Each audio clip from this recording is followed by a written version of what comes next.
Allen ISD will hold a special election on May 1st seeking voter approval for a process to reimburse the state for recapture payments. The ballot measure, called an attendance credit election, is required due to changes brought about by Texas House Bill 3 in the 2019 legislative session. In short, a for vote means Allen ISD will be able to pay recapture to the state as it has since 2011. An against vote means that Allen ISD cannot pay its recapture amount, thus requiring the state to detach more than $3 billion worth of commercial property values. This detachment would be a permanent loss of local control in our school district. What does this mean to the taxpayer?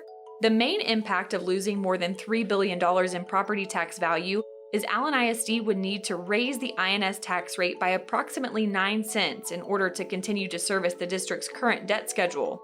For the average home worth $375,000, this would result in a $337 yearly tax increase. Okay, now let's dive into the details.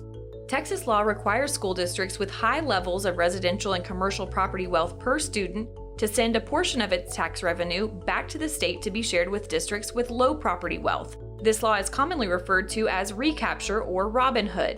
This year, Allen ISD owes an estimated $1.2 million in recapture. Since 2011, Allen ISD has paid its share of recapture through the purchase of attendance credit. An attendance credit is the name given by the state for the process of allowing districts to make recapture payments.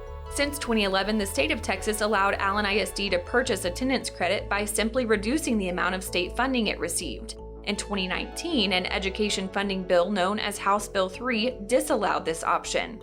Now, Allen ISD must send a payment directly to the state using local tax revenue. This is the reason why an election is being held and why voter approval is required.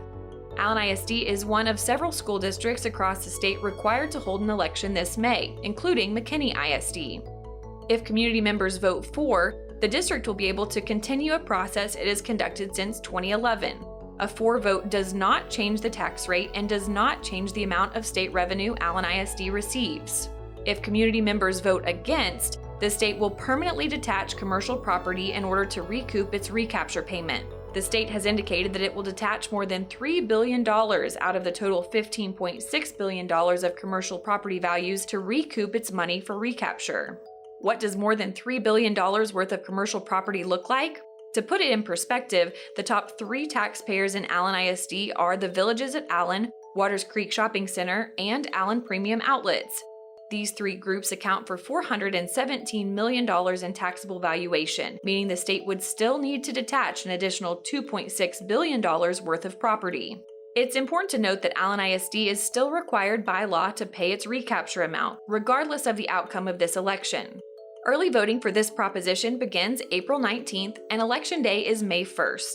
Allen ISD is committed to providing community members with clear and transparent information about this election. Please visit allenisd.org/2021 attendance for more information.